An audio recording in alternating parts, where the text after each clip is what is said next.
Doy formalmente inicio a la audiencia en la cual se va a tratar el caso judicial Barreiro Rodrigo sobre víctimas de lesiones agravadas. A los fines del registro y para notificar a las partes presentes, le hago saber que el tribunal está integrado por los doctores Trincheri, Sbilin y Repeto, es mi nombre, y por la Fiscalía se encuentra presente el fiscal Breito Bey, en calidad de querellante el doctor Pablo Gutiérrez. El doctor Mendaya no va a estar en la audiencia. No. Muy bien. Está de viaje. ¿Usted está acompañado por el señor Barreiro, que es usted?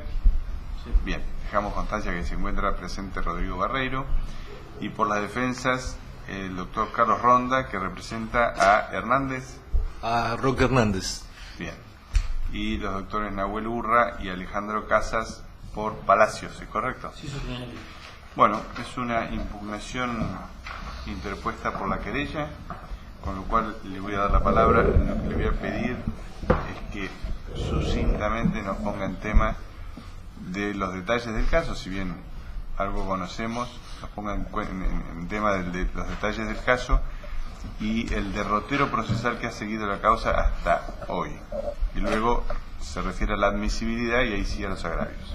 Bueno, gracias, señoría. Buen día. Efectivamente, esta impugnación fue interpuesta por la parte querellante en contra de la resolución del doctor Muñoz, en cuanto hizo lugar al planteo de los defensores del señor Hernández y Palacios, y dispuso mantener el archivo dispuesto por el Ministerio Público Fiscal y impidió, ¿sí? ¿Está bien? Impidiendo a esta parte la posibilidad de formularle cargos tal cual fue solicitado en esa audiencia. Voy a tratar de ser breve en cuanto a los antecedentes del caso que hace referencia a su señoría. Esta es una causa iniciada con el sistema procesal anterior. Es un hecho ocurrido el día 28 de agosto de 2013 en oportunidad de una manifestación que se llevó a cabo en la legislatura provincial en relación al acuerdo. Hubo una numerosa manifestación en relación al acuerdo YPF Chevron respecto a la explotación de los recursos hidrocarburíferos de la provincia. En dicha oportunidad, el señor Rodrigo Barreiro, encontrándose con unos amigos y alumnos del colegio, en la oportunidad en que se encontraba en el terraplén que existía en la ciudad judicial, alrededor de las 13:30 horas, ese es el margen horario, recibió en su pecho del lado derecho un proyectil de plomo calibre 12.70.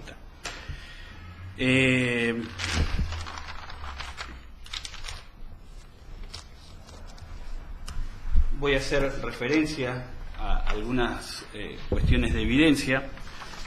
En oportunidad de declarar, el señor Rodrigo Barreiro dijo, voy a hacer breve: yo estaba de frente mirando la legislatura paralelo a la calle Leluar, es decir, el lado derecho de mi cuerpo daba hacia la calle Leluar y mi espalda hacia la avenida Argentina. Yo siento un golpe en el pecho muy fuerte, me inclino un poco y hago medio paso hacia atrás y giro como mirando hacia avenida Argentina. Uno de mis compañeros me dice que le muestre para ver qué tengo. Yo enseguida veo que por encima del pullover ya salía sangre, me empiezo a asustar por la situación porque me vi herido y no con algo normal, y mis compañeros empiezan a gritar herido y es ahí donde bajo, acompañado por ellos. El impacto fue en el pecho derecho, de la tetilla 1 o 2 centímetros hacia afuera, que la dirección que yo interpreto es que venía el proyectil donde justamente se encontraba el conflicto, que estaba entre los manifestantes y la policía a unos 120 metros donde se producía... Sí. Eso está en el escrito, está bien. Lo podemos ver. En cuanto a las cuestiones procesales, quiere que me refiera directamente. Sí. ¿Qué etapa, qué derrotero tuvo el caso y por qué llegó hasta acá? En diciembre de 2014, más allá que no pudimos, iba a señalar la evidencia de por qué solicitamos al fiscal la formulación de cargos en esta fecha, diciembre de 2014, respecto a los aquí imputados, que son el señor Hernández y el señor Palacios. Si bien no dimos con con el autor material de ese disparo, sí toda la evidencia reunida determinó que se trataba de un proyectil, como dije, calibre 12.70 de plomo. Hubo distintos informes, una microscopía de barrido electrónico que determinó que fue disparado por un arma de fuego, y el doctor Pregliasco, físico del Balseiro, hizo un informe donde trazó un cono de disparo, que hago por honor a la brevedad, me remito que está en el escrito, donde señalaba como probable origen del disparo donde estaba apostado un cordón policial. Eso hizo que en fecha 19 de diciembre de 2014 esta parte de solicitar al fiscal del caso, el doctor Breido Bey, le formulara cargos efectivamente al señor Hernández y a Palacios, en virtud de que el protocolo especial elaborado por la Fuerza Policial de la provincia indicaba al señor Hernández como responsable del vallado externo, lugar donde se hizo ese probable origen del disparo, y al señor Palacio en su calidad de director de seguridad encargado de ese operativo. La respuesta que obtuvimos del Ministerio Público Fiscal... Perdón, ¿reprochando qué? ¿Cómo? Pidió que se formule un cargo reprochando qué. Por una falta del deber de cuidado respecto de sus subordinados, tanto del señor Hernández y del señor Palacio. Porque el protocolo especial preveía que solo se utilice munición antitumulto y no cartuchería de plomo, entre otras de las razones. El fiscal, en su resolución de desestimación, desestimó la pretensión de la querella, más allá de algunos, a criterio de esta parte, excesos y errores del fiscal del caso. Básicamente, y después lo corroborará con él, entendió que no procedía esa formulación de cargos porque no había individualizado un autor material, con lo cual no podría aseverarse de que provino de las filas de la policía.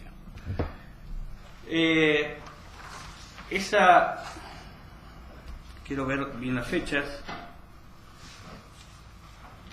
Esa resolución fue, de acuerdo al artículo 132 del Código Procesal, revisada por la doctora Gagliano, revocó esa decisión y ordenó continuar con la investigación. Luego de ello, entendiendo esta parte que se veía afectada la objetividad del fiscal del caso, le solicitamos al doctor Breido Bey que se excuse de seguir interviniendo en la investigación. En fecha 10 de diciembre de 2015, es decir, un año después del pedido de formulación de cargos, el fiscal nos notificó de su negativa, entendiendo que no había perdido la objetividad que debía imperar, y nos notificó también en esa oportunidad el archivo, ahora sí, el archivo de la pretensión de esta parte. Nosotros, luego de eso, pedimos al fiscal jefe del doctor Brey, del doctor Viñaroli, la recusación del fiscal del caso. No nos hizo lugar, entendiendo que mantenía la objetividad, y conforme al procedimiento del artículo 132 pedimos la revisión de ese archivo de instrucción. En fecha 19 de mayo de este año, el fiscal jefe confirmó el archivo básicamente con los mismos argumentos que ya señalé del fiscal del caso. Es así, ahora sí, que pedimos en agosto, antes habíamos pedido la audiencia de formulación de cargos al juez de garantías, a la oficina judicial, y después de algunas dificultades se celebró el día 9 de agosto. En esa oportunidad se dictó la resolución que venimos a impugnar a esta audiencia.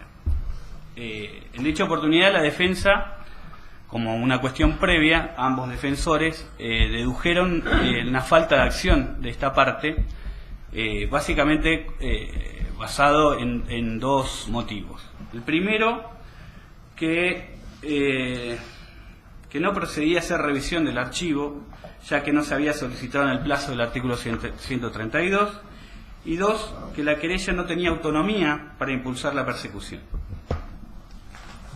Esto fue recogido por el doctor Muñoz en su resolución y confirmó de la siguiente manera. Dice: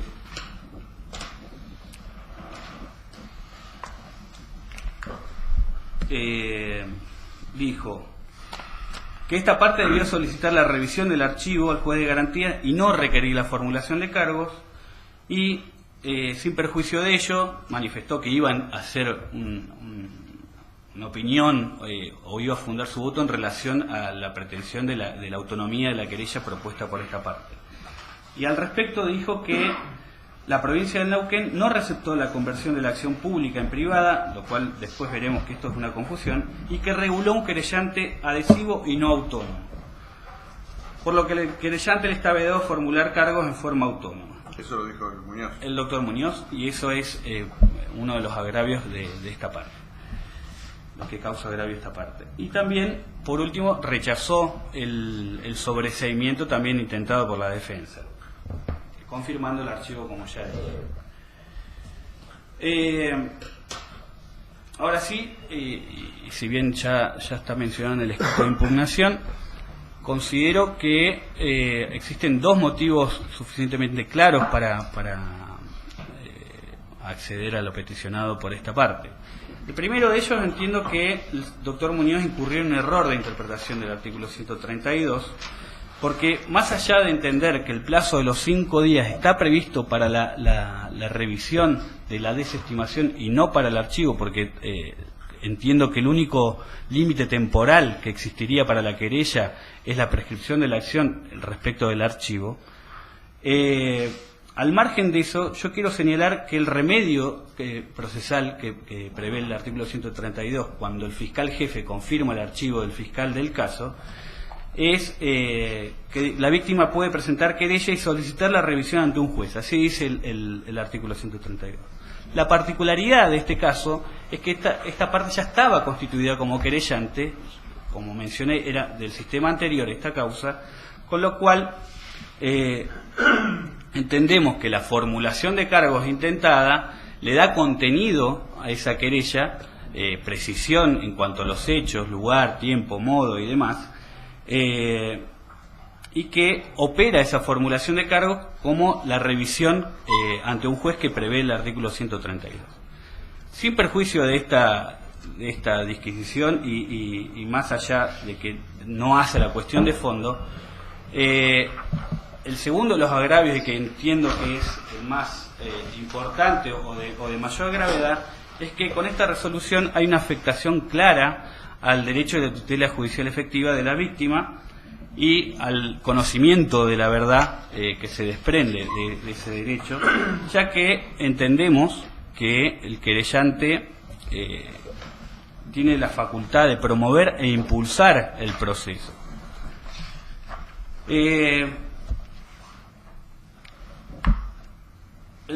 Las razones de esto, primero voy a manifestar que coincido plenamente con el doctor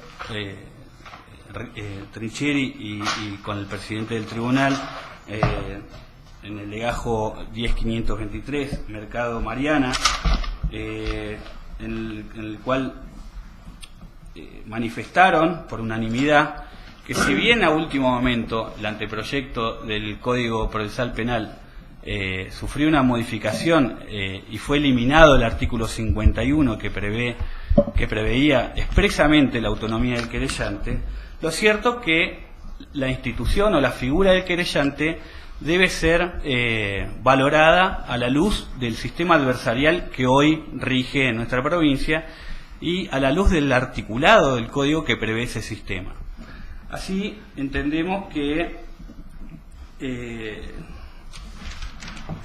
existen distintas normas, que algunas hemos mencionado, que claramente prevén esta posibilidad y esta autonomía y colocan en el lugar de autónomo al querellante. Perdón, su señoría. Sí. Disculpe, el querellante, previo a todo esta defensa solicita que se corra traslado respecto a la admisibilidad del recurso, a fines después de si es admisible abordar la cuestión de fondo. Bueno, hubiese preferido que esa sea una petición al inicio. Ya comenzó con la enunciación de sus agravios, con lo cual en esta instancia no voy a hacer lugar. Voy a permitir que termine de hacer su alegato y después usted tendrá la oportunidad eventualmente de oponerse por la admisibilidad. Gracias. Continúe. Gracias, señoría.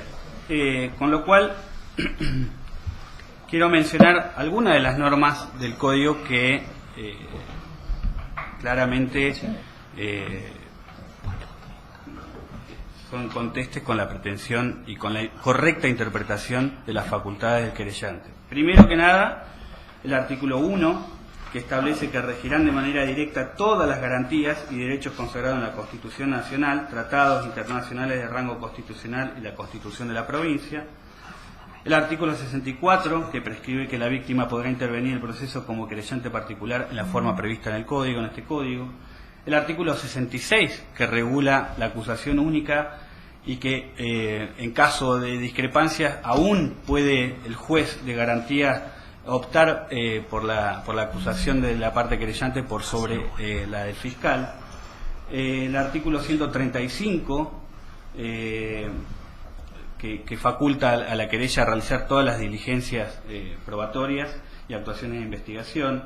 El artículo 161, que faculta a la querella a objetar el sobreseimiento requerido por la Fiscalía. El artículo 240, que le permite impugnar el sobreseimiento aún más con mayores facultades que la Fiscalía, ya que hay una limitación en cuanto a la escala penal. El artículo 169, finalmente, que autoriza al querellante a seguir solo con su acusación cuando no se han subsanado los vicios de la acusación fiscal. Todo esto nos hace pensar en que realmente el instituto del querellante o la figura del querellante debe ser evaluada a la luz de todas estas normas del Código y no puede oponerse a las facultades autónomas del querellante de impulsar por el solo hecho de haberse eliminado un artículo del anteproyecto originario en la legislatura. Por esto, su señoría, entiendo que se debe revocar la decisión del juez de garantías y permitirle a esta parte formular cargos al señor Hernández y al señor Palacios, más allá del archivo dispuesto por el Ministerio Público Fiscal, que entiendo que tendrá sus razones, pero existe evidencia suficiente para formular cargos y así lo desea hacer esta parte. Gracias, su señoría. Le voy a pedir que se explaye sobre la admisibilidad de su recurso. Sí, ya algo mencioné. La legitimación, conforme al artículo 240, somos representantes y apoderados del señor Barreiro.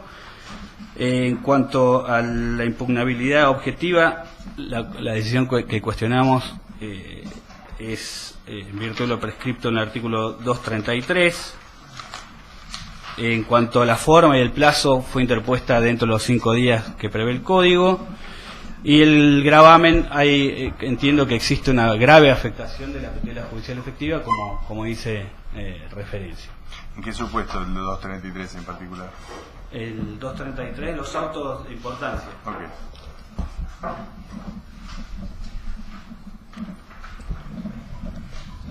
Muy bien, ¿eso es todo? Señor fiscal, tiene la palabra. Sí, gracias. Sí, buenos días.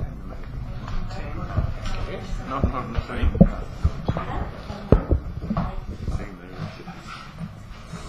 Sí, buenos días. En primer término voy a plantear y voy a proponer tratar como una cuestión previa a la cuestión de admisibilidad.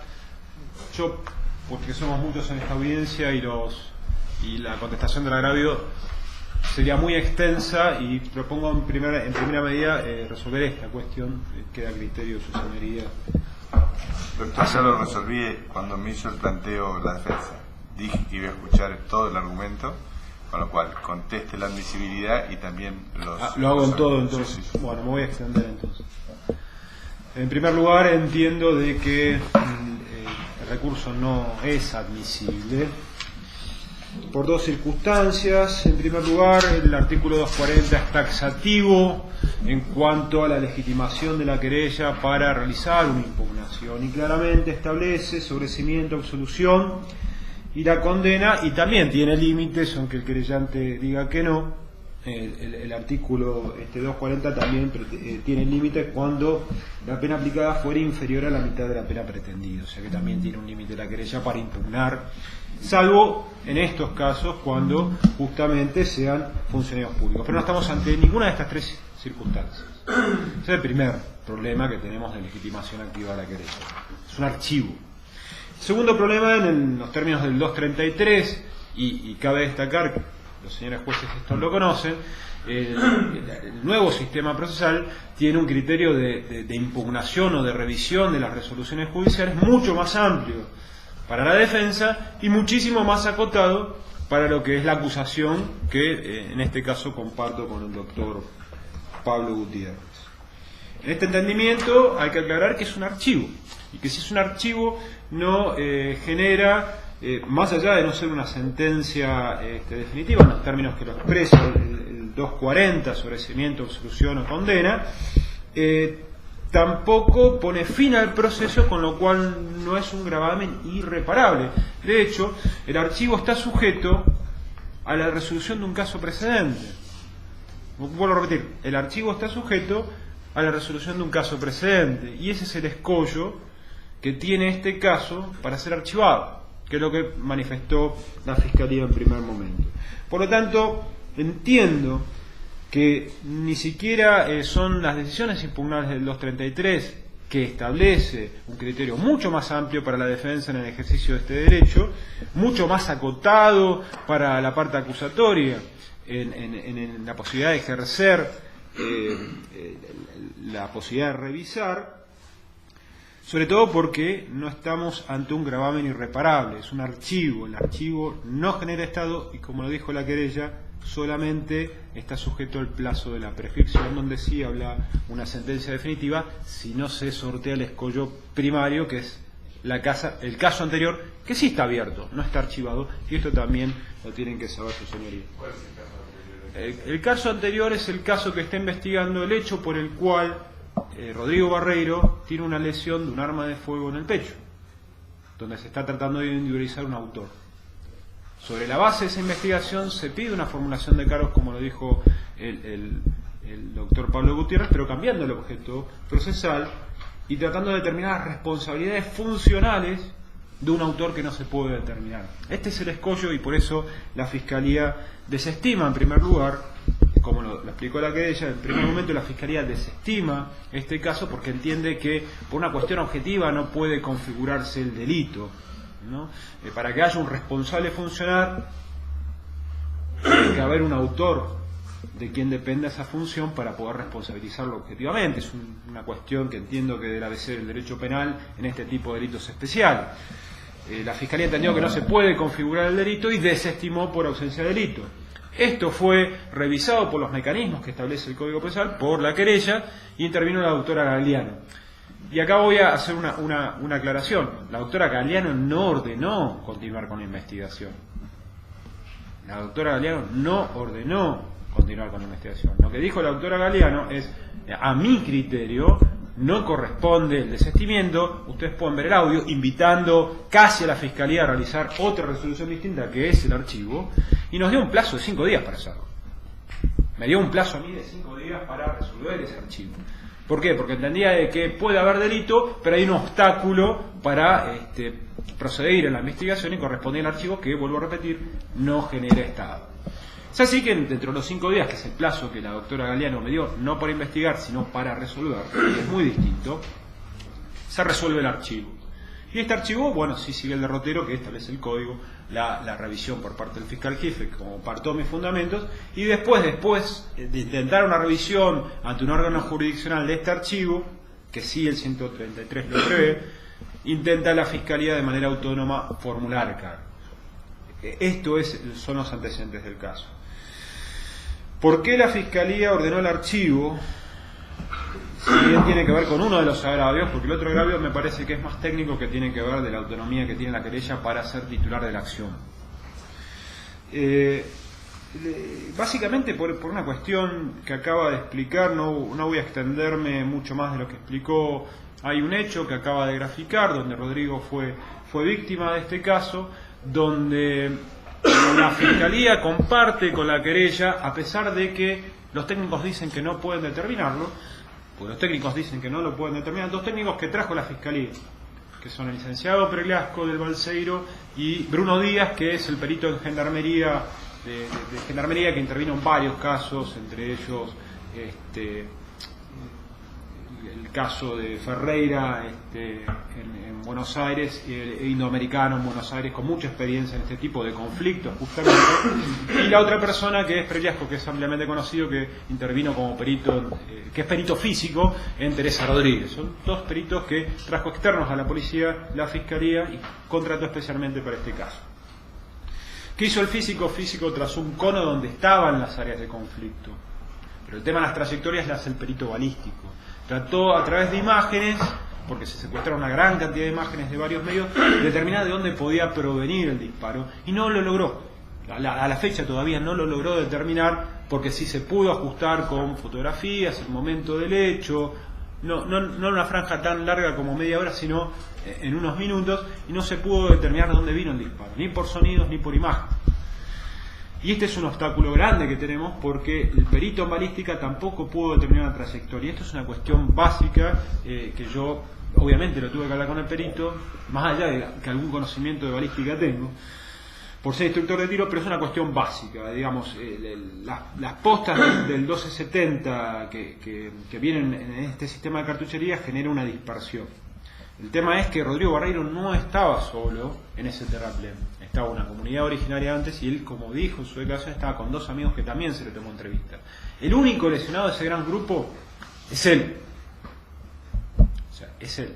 Si estamos hablando de un proyectil de uso convencional, que es un calibre 22, 9 milímetros, o cualquier otro calibre, eso puede suceder direccionadamente. Con sistema de posta de cartuchería, es muy difícil que el único lesionado sea él. Esto tiene varias explicaciones según lo que me da el perito de gendarmería.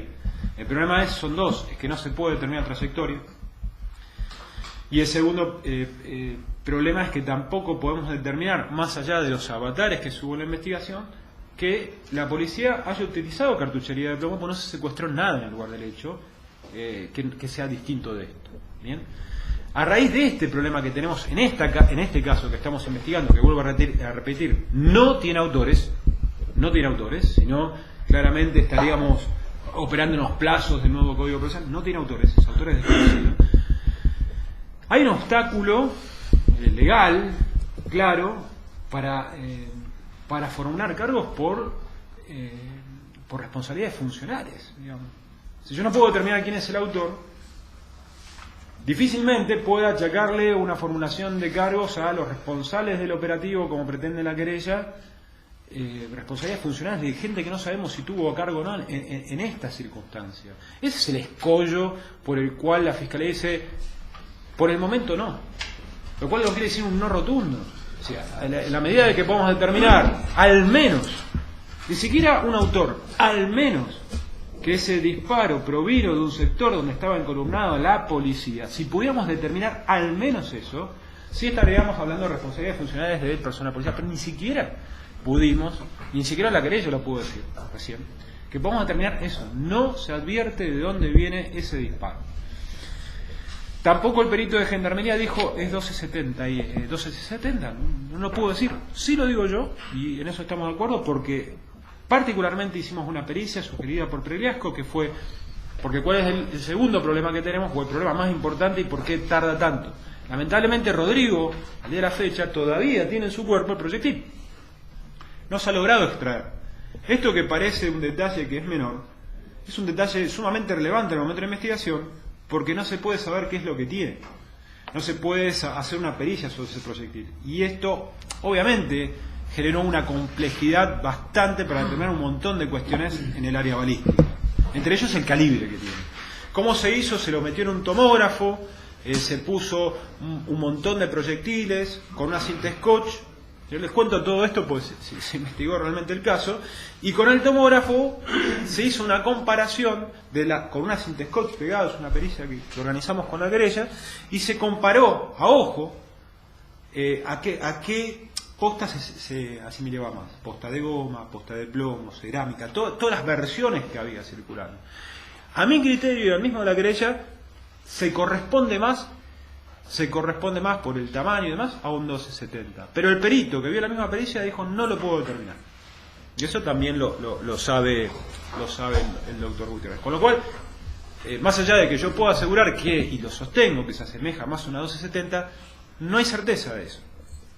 Entonces, hay varios obstáculos, más allá de que no se secuestró ninguna cartuchería de posta de guerra en el lugar, que hubo varias conflictividades, varias idas y vueltas. Esto no fue un lugar estanco, sino que en la calle había movimiento permanente, fue un día bastante conflictivo. No se puede determinar de dónde provino eso, pues no se puede determinar una trayectoria recta tampoco, que es lo otro que me informa el perito. Puede ser una hipérbola, esto quiere decir un perdido, puede provenir de, como él estudió, me explicó en el indoamericano, que dentro de la cartuchería de goma esté una de plomo, pero eso no lo puede determinar si no cuenta con el plomo. Pues es sumamente complejo determinar esto.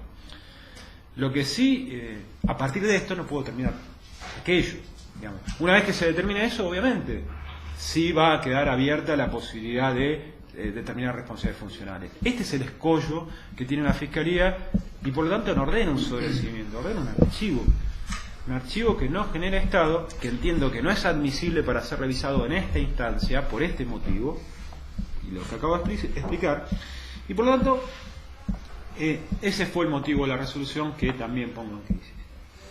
Pone en crisis la querella. Ahora, la querella. Este es el caso, digamos. Este es el caso en términos de hechos y evidencia que les traigo para que ustedes lo conozcan. Ahora viene un planteo de fondo, en realidad, que es un planteo doctrinario, que tiene que ver si la querella puede impulsar o formular cargos autónomamente.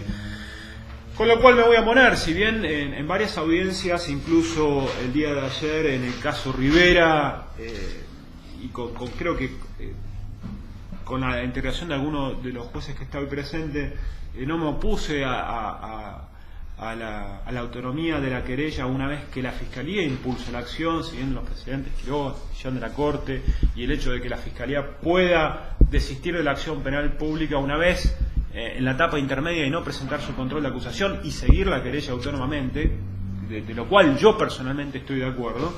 Me parece que esto es muy distinto y pareciera reeditar un planteo de un congreso de Derecho Procesal Penal donde el panelista era el colega que hoy no está presente, el doctor Mendaña, y planteaba en este proceso de reforma la autonomía de la querella desde el principio, una privatización del sistema penal, que es ni más ni menos lo que se propone, y desde abajo, desde el público, contestaba nada más y nada menos que Marcelo Sanzinetti, y se generó un debate muy intenso entre los dos. No voy a reeditar eso porque ni yo estoy a la altura ni de Mendaña ni de Sanzinetti, mucho menos, pero me parece que esto fue una discusión que se dio en el seno de la legislatura, y es el legislador el que fija la política criminal y no otro, y es el que fija los lineamientos de nuestro Código Procesal. Y sí, era un artículo y lo sacó. Sí, también podría haber sacado el artículo del sistema de jurados y hoy no tendríamos jurados, pero fue una decisión sacarlo, no fue un acto aislado o caprichoso, dijo, bueno, este artículo lo vamos a sacar, no, fue una decisión de la legislatura sacar este artículo, que con tanto ahínco defendió el doctor Mendaña, porque todos sabemos que en la cocina de esta visión, de esta figura, está el doctor Mendaña, quien lo ha expresado a nivel nacional, y yo entiendo que con algunos de los integrantes de este tribunal comparte esa visión, incluso de todas maneras, pero lo cierto es que el legislador decidió que no esté. Entonces, el problema es, ¿vamos a legislar nosotros en este sentido? Y esto es peligroso. ¿Por qué? Porque el resto del ordenamiento es claro en esto. Y déjenme hacer una pequeña referencia.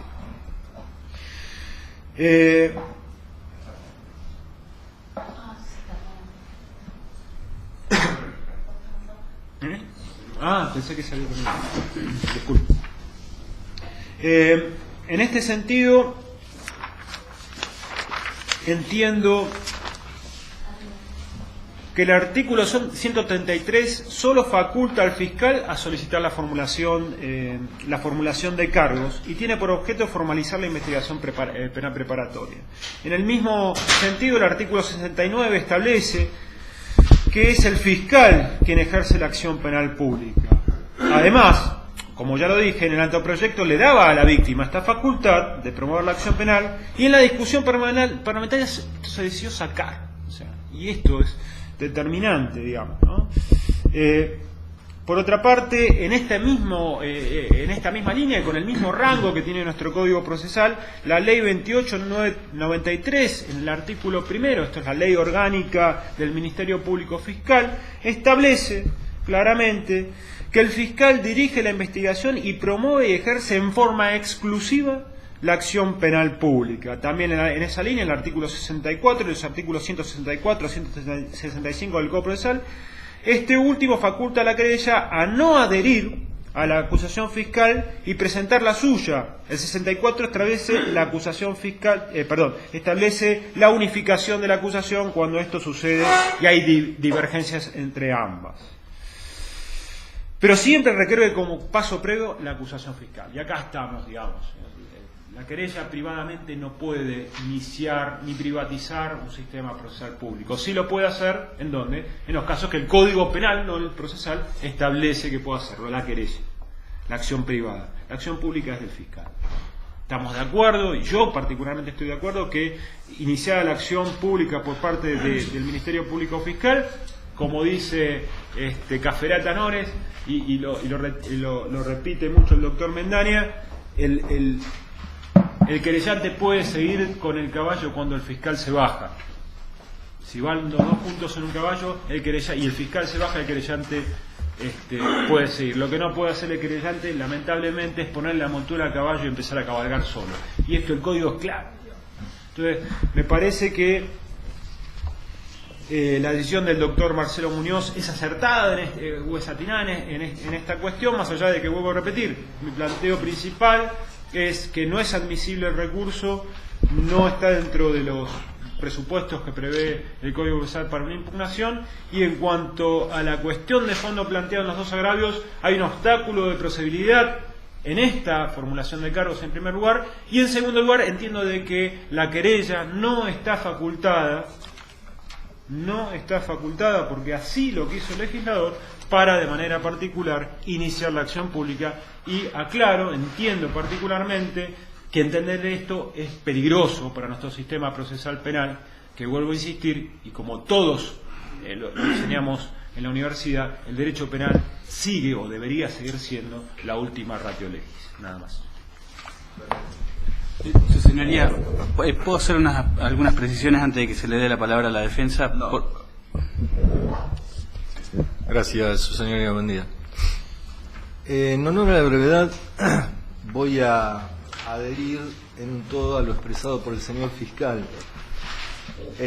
Respecto de la admisibilidad de la impugnación, coincido en que por imposición del artículo 240, del artículo 233 del Código Procesal Penal, no procede la impugnación en este caso concreto. Si sorteara el escollo de la admisibilidad, entiendo que ha sido muy exhaustivo el señor fiscal en la contestación de los agravios de la querella, y por entender que el Código guarda coherencia fundamentalmente entre la eliminación del artículo 51 en el viejo proyecto y el artículo 133 en la versión final del Código. Y esto en coherencia también con la Ley Orgánica del Ministerio Público Fiscal, que le concede solo al fiscal la promoción de la acción pública. Y creo que le asiste razón, además, en el sentido de que uno de los agravios de la querella, al fundarlo, cita diversos artículos que permiten la actuación autónoma del querellante en diversos estadios procesales. Pero esto a condición de que la acción pública haya sido iniciada. Es cierto que la querella tiene autonomía, pero una vez iniciada la acción pública. En este sentido, voy a solicitar a su señoría que confirme el decisorio del doctor Muñoz con expresa imposición de costas. Todo eso, señor. Sí, su señoría, muchas gracias. Respecto al planteo que hace el señor querellante, en un momento esta defensa entendió interrumpir, si bien lo hizo en forma extemporánea, no es cierto. Vamos a ratificar íntegramente lo manifestado por el Ministerio Público Fiscal, en igual sentido a mi colega que me precede. Y en este sentido quiero ir un poquito más allá a la cuestión básica de la ley. Si hay un desconocimiento o hay un apartamiento de la norma del código adjetivo y sustantivo, básicamente es del querellante. ¿Y por qué digo esto? Porque en primer lugar el querellante en este sentido no ha cumplido con los requisitos de la admisibilidad que prevé el código.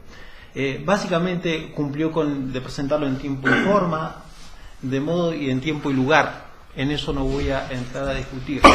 Pero respecto a los demás requisitos que corresponde a la impugnabilidad objetiva, que se trata de una decisión impugnable conforme lo establece el artículo 233, y según cuando la ley lo exija que se haya materializado alguno de los motivos tasativamente enumerados del artículo 234 al 238, no existe ninguno. Y a preguntas de su señoría dijo que era un acto procesal importante. Lo cierto es que el archivo no causa estado, es una decisión que el fiscal adoptó oportunamente, y esto voy a corregir algunas fechas que por allí la querella no se ha ajustado. Es el archivo dictado el día 9 de diciembre de 2015 y confirmado el 26 de abril de 2016. ¿Por qué digo esto? Porque el archivo no causa estado. Pero hay algo más grave aún todavía. El escollo, como mencionaba el señor fiscal, es que no podemos conectar el nexo causal. Vamos por la responsabilidad funcional, pero no sabemos quién es el autor. Esto es como querer hacer una interpretación de un texto sin tener el mismo a la vista, básicamente. Entendemos respecto al artículo de la admisibilidad subjetiva, el artículo 240 es tasativamente claro, y en este sentido el artículo 40 dice: el querellante podrá impugnar sobreseimiento, la absolución y la condena cuando la pena aplicable sea inferior a la mitad de la pena predeterminada. No existe. No ha superado este tamiz de la admisibilidad de requisito formal, objetivo y subjetivo. El agravio que considera la querella es el agravio, primero el agravio tiene que remitirse a la letra del código del artículo 132, básicamente, que la omisión propiamente que va a hablar mi colega la tiene el propio querellante. Quien omite básicamente remitirse al texto legal a cumplir con el mandato de la ley es el propio querellante. Entendemos que esta decisión no debe confirmarse, la decisión del doctor Muñoz, toda vez que se ha expedido básicamente al respecto sobre el querellante en este sentido, el titular de la acción es el Ministerio Público, y esto está previsto en el artículo 71 del Código Penal, la Constitución, el artículo 120 de la Constitución Nacional, la ley 2893 en función se dictó teniendo en cuenta el mandamiento de la ley madre, y en este cumplimiento, en este mandato, el legislador desterró, suprimió el texto del querellante autónomo. Y en este sentido, quien debe instar la acción, quien debe dirigir la acción, es básicamente el Ministerio Público Fiscal. Una vez instada la acción, el querellante podrá continuarla, pero básicamente quien promueve, quien insta la acción, por ser un delito de acción pública concretamente, no podría nunca hacerlo el querellante en forma particular. Esto no es más ni menos que privatizar, apartarnos de la norma, hacerle lugar al querellante es legislar. Y esta es una clara violación al mandato, a la ley. Por lo tanto, no nos podemos arrogar atribuciones concretamente que fueron delegadas al legislador. Y en este sentido, la participación de la víctima, su señoría, señores jueces, de la víctima, no altera las facultades concebidas al Ministerio Público Fiscal, no las altera. Y esto está claro en el mandato del artículo 123, 125, 129, la ley 2893, que el titular de la acción pública es el Ministerio Público Fiscal. Y la participación del querellante no altera las facultades conferidas al Ministerio Público Fiscal. Dicho esto, entendemos que en primer lugar no superan también de la admisibilidad, de los requisitos del objetivo y subjetivo. Y en este sentido, bueno, es todo. Voy a hacer la palabra a mi colega que va a hacer. Muchas gracias. Bueno, como venimos escuchando a mis colegas preopinantes, la querella, cuando habló, se refirió a acto procesal importante, pero no dijo qué acto procesal importante. Este acto procesal importante que puede cuestionar es asemejable a una sentencia, no lo escuchamos. Como bien lo dijo el doctor Urra, el 240 es taxativo. La facultad que tiene para impugnar es la que está establecida en el 240. Solamente impugnó y dijo que era un acto procesal importante. Tanto como dijo la Fiscalía, como el doctor Urra y como el doctor Ronda, la querella no cumplió con el requisito formal del artículo 132 y viene hoy a plantear una impugnación que no corresponde con este procedimiento. ¿Por qué? Porque lo que se decretó acá fue un archivo y la solución la establece el código para revisar el archivo. El archivo fue decretado el 26 de abril de este año, del 2016. Y para corregir a la querella, porque conformemente dijo precedentemente que ellos presentaron la revisión, no fue así. Ellos no presentaron la revisión dentro de los 5 días como lo establece el mandato.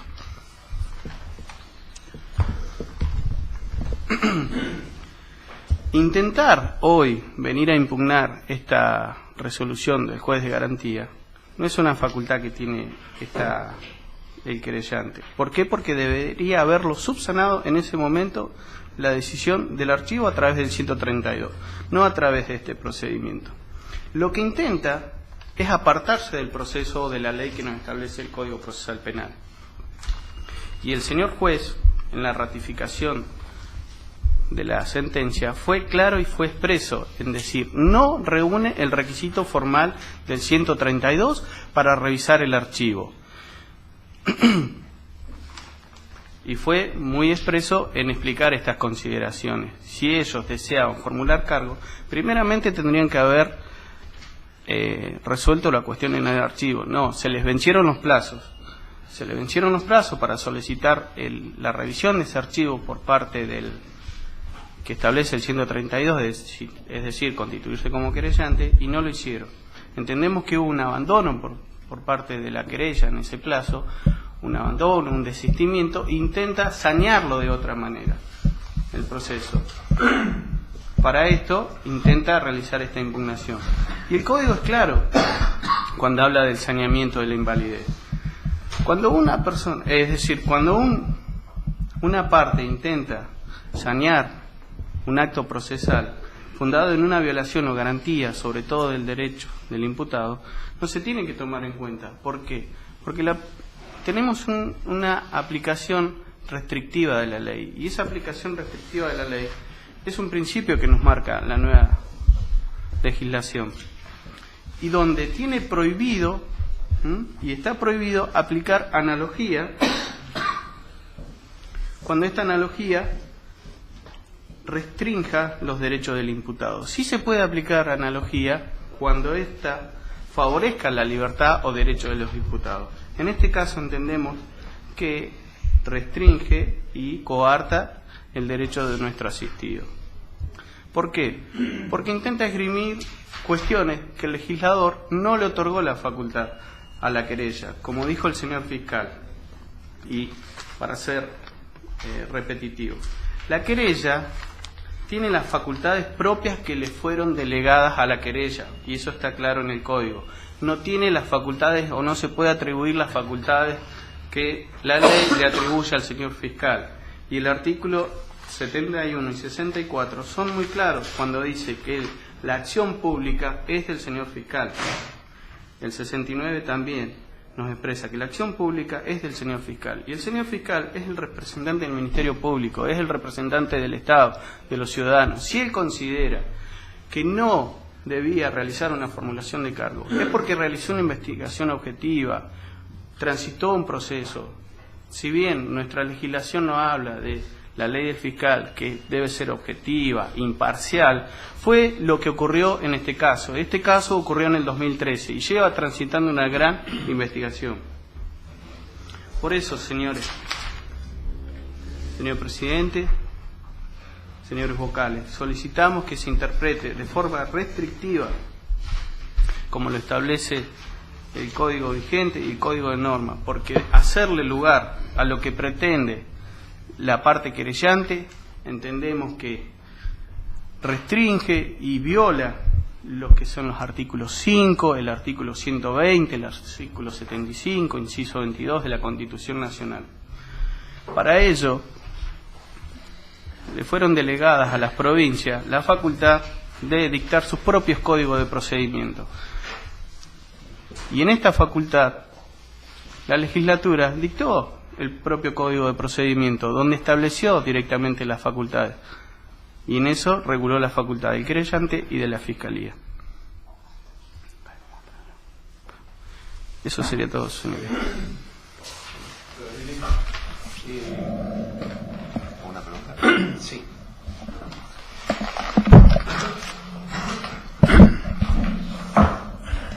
Quedó bastante claro todo, pero para sacarme alguna duda sobre algo que introdujo yo lo había introducido, me parece, el pretenso querellante. La decisión del doctor Muñoz por el derrotero del caso, aparentemente hubo, o señalan que hubo un archivo por parte del Ministerio Público Fiscal, en fecha, me dijeron, 26 de abril.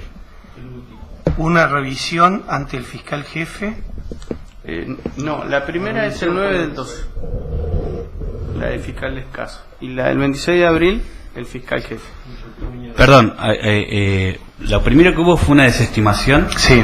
Esa desestimación fue revocada por la doctora Damiana. Sí, sí. Después un archivo, ese archivo fue revisado por el fiscal jefe y confirmado. Eso fue el día es 26 de abril. Esa era la pregunta. Y esto fue motivo de decisión por parte del juez de garantías. El doctor Muñoz, el 9 de agosto. El 9 de agosto. 9 de agosto. Y el doctor Muñoz dijo que esto era extemporáneo, porque no había respetado el plazo de 5 días. Los 5 días. No reunía el requisito formal. Bien, ese es el primer punto. Segunda cuestión. ¿El doctor Muñoz resolvió sobre la posibilidad de formulación de cargos en forma autónoma? Sí. Sí. Sí. Bien. Perfecto. Claro, sí. Expresamente resolvió esto. Sí, expresamente. No podía. Pregunta para la querella. Usted hizo referencia a la necesidad de atribución de un delito funcional o algo así. ¿Qué concretamente a Hernández y Palacio? ¿Qué delitos entiende usted que correspondía atribuir? Yo ya lo mencioné, pero y me gustaría, porque no pude introducir la evidencia en qué se sustenta mi formulación de cargos y luego la calificación legal, si es usted a eso. Esa es la pregunta, creo que no lo dije, por eso. Es que yo por eso necesitaba primero hacer un repaso de la evidencia que ya algo mencionó y precisar algunas cosas. No, pero no desde el punto de vista probatorio, porque si no, volver a empezar. Está bien. Simplemente es el delito que usted entiende que corresponde atribuir. El Porque veo que hay un problema, algunos hablan de cuestión de procedibilidad, obstáculos formales, pero me parece que está latente también una cuestión de derecho de fondo acá. Sí. Entonces, a mí me gustaría saber concretamente cuál es el delito que usted entiende, si es que cree que se puede establecer. Quizá me dice, no, en este momento no puedo. Sí, de hecho, en su momento nosotros hicimos una calificación, lo dejamos sujeto a la apreciación de la Fiscalía para evitar después ir por sendas separadas. En concreto, hay una violación al deber de cuidado de parte de señor Hernández como encargado del vallado externo, donde el fiscal dice que no está claro de dónde provino, pero hay un informe, y a eso quería referirme, donde se hizo un trazado del origen Disculpa, del doctor, disparo. yo entiendo, pero ¿sabe cuál es el tema? Usted me va a dar una explicación. Yo lo que estoy pidiendo es concretamente que esos La hechos que calificación usted legal, es las lesiones culposas del señor Rodríguez. lesiones Borrell. culposas. Esa es la. Entiendo todo el planteo, cómo está planteado, inclusive la propia Fiscalía hizo referencia a algunas cuestiones probatorias en las que usted no está de acuerdo. Pero no es ese el punto central a discutir. Lesiones culposas, en ambos casos. ¿Sí? Pero no, un segundo. Es eso, para las dos personas. Sí. Listo. Doctor. Sí, lamentablemente yo tengo el escrito donde piden formar cargos y esa no era la calificación. No sé si estamos de acuerdo o querés verlo. Perdón. Si hace falta lo veo. Bien. No, tengo un escrito que presenta en la formación de cargos que abren este segundo caso que se... ¿Cuál es la calificación? Responsabilidad funcional por el cumplimiento de deberes de funcionario público, esa es la calificación por la cual se archivó. Si observa, si bien no es esa la calificación, sí, está agregado en legajo, si su señoría lo necesita para resolver, está agregado. Lo cierto que en el último párrafo, lo recuerdo porque yo elaboré ese pedido, hay una aclaración de la Fiscalía que se considera, en virtud del artículo 66, que establece la acusación única, discutir la calificación que se le daría a los Perdón, hechos. que interrumpa. En cualquier caso no existe una formulación de cargo, en eso están todos de acuerdo. Con lo cual, todavía no se precisó ningún tipo penal, ninguna calificación. Estoy de acuerdo con... ¿Es así? No, porque si yo resuelvo desistimiento en primera etapa, tengo que hablar de... Incluso hablé en Está el... bien, pero la formulación de cargo se hace siempre ante un juez. No hay formulación de cargo ante ningún juez, con lo cual no hay ninguna calificación jurídica. Fijada no, Ok. pero sí resuelve. Perdón, pensé que había terminado. No, es que esto que usted está diciendo es casi un adelanto, porque yo lo que quiero saber es concretamente cuáles son las posturas de la parte para poder definir esta situación. Más allá de que haya una formulación, claro que no hay una formulación clara. Me quedaría una sola cuestión. Para usted, doctor, existe un derecho constitucional entonces a la querella. Esto es lo que usted está planteando respecto de la segunda parte de la decisión.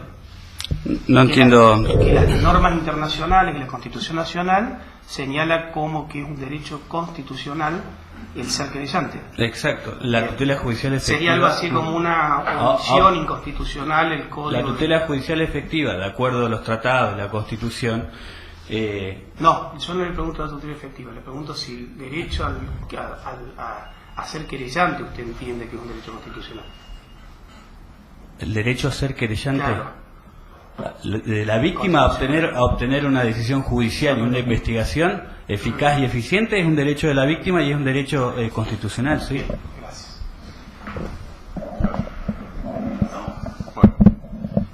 Bueno, vamos a pasar a deliberar. No sé cuánto tiempo nos va a llevar. Permanezcan cerca para poder escuchar el veredicto.